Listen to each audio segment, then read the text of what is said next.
Welcome everyone to Post Office Box and Caller Service.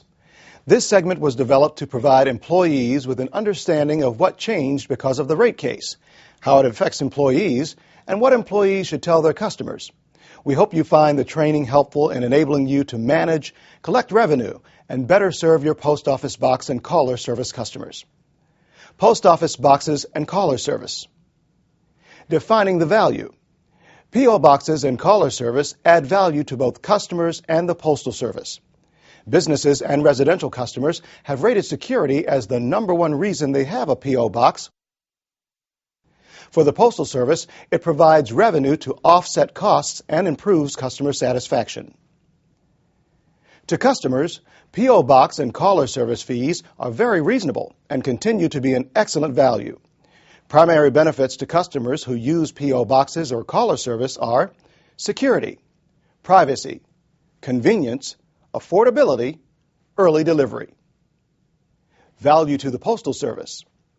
In fiscal year 2006, the Postal Service collected over $800 million in revenue from P.O. Box and Caller Service fees.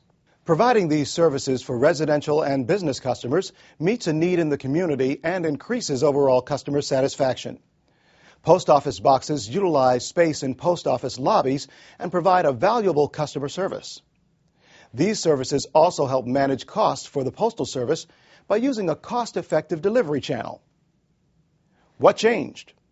Caller Service fees are now based on the local facility fee groups and are no longer one set fee. This can be seen on the right-hand side of the slide.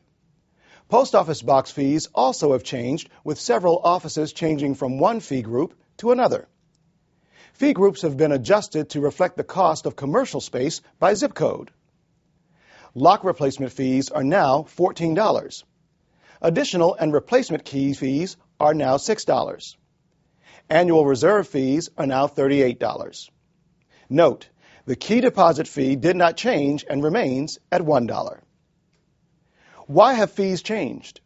Our costs are impacted by fuel, utility, and other business-related expenses.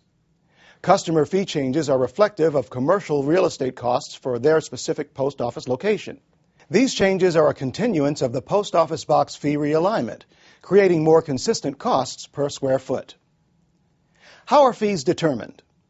Post Office Box and Caller Service fees are based on commercial real estate values. Different locations may experience price changes due to the Postal Service's continuous effort to equitably realign Post Office Box and Caller Service fees. Did you know? After the 10th of the month, if the customer has not paid the box fee, the box is closed. Once the box is closed, the lock must be changed. The original box customer must be charged the lock change fee of $14 in order to reactivate the original box. This is supported by the Postal Operations Manual, or POM. POM Section 841.32, Surrendered Boxes, states in part, consider a box surrendered if the box customer refuses or fails to pay the proper fees by the due date. And POM Section 841.52, Changing Lock, states, always change the lock immediately when a key-type post office box is surrendered.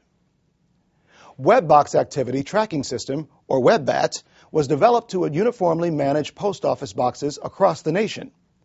WebBATS tracks post office box transactions, due dates, box information, fee groups, and provides management reports for service and operational improvements. WebBATS will assist you in determining your fee group.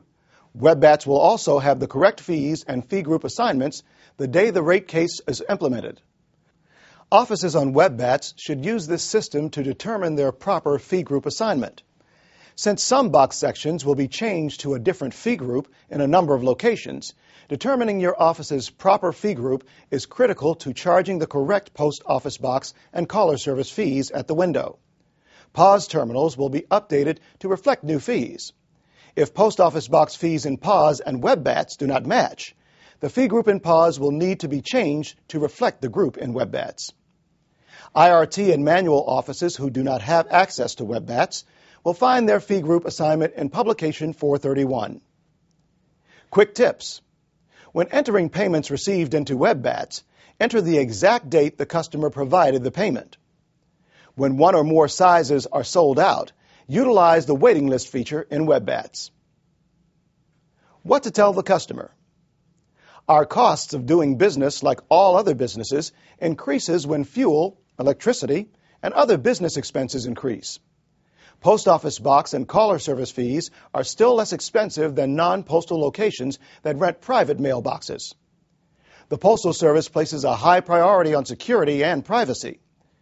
The United States Postal Service strives to provide early delivery and convenient service for post office box and caller service customers. Now we will cover the frequently asked questions for post office box and caller services. Frequently asked questions by customers. Question 1. Why did my post office box service fees increase? As with all businesses, costs increase when fuel, utilities, and other business expenses increase. Post office box fees are still very reasonable and continue to be an excellent value. Question 2. Why do I pay more for box service at this office while the same size box at the post office 5 miles from here costs less? Box fees are based on commercial space costs. Facilities with higher commercial space costs pay higher fees than facilities with lower commercial space costs. In some instances, post office box fees have decreased. Question 3. Why did my caller service fees increase? As with post office box fees, caller service fees now reflect the commercial space cost related to providing caller service. They are now divided into 7 fee groups, similar to the P.O. Box service. The fees have not increased in all cases. There are 2 caller service fee groups that will pay less. Question 4. Why have some caller service fee groups increased while other caller service fee groups decreased? The increase or decrease in caller service fees is directly related to the commercial space cost and the cost to provide the service. Question 5. Why were caller service fees assigned to fee groups? Similar to P.O. Box service, the cost to provide caller service is related to the commercial space costs and costs associated to facilitate this service. Based on this, postal costs vary across the country in different postal facilities. Caller service fees are now more directly aligned with P.O. Box fees. Let's look at some of the frequently asked questions about postal office boxes and caller services that employees may ask. Question 1. What are fee groups? Fee groups are basically a group of post offices with similar costs. Question 2. Why did key and lock replacement fees increase? The price of these services increase based on the related cost to provide these services. Simply, they reflect the cost of an individual to make additional keys or replace locks. Question 3.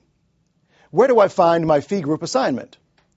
WebBats will have the correct fees and fee group assignments the day the rate case is implemented.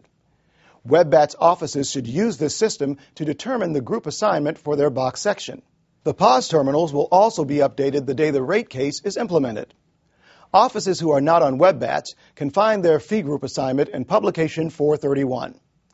IRT and manual offices who do not have access to WebBats can find their fee group assignment in Publication 431.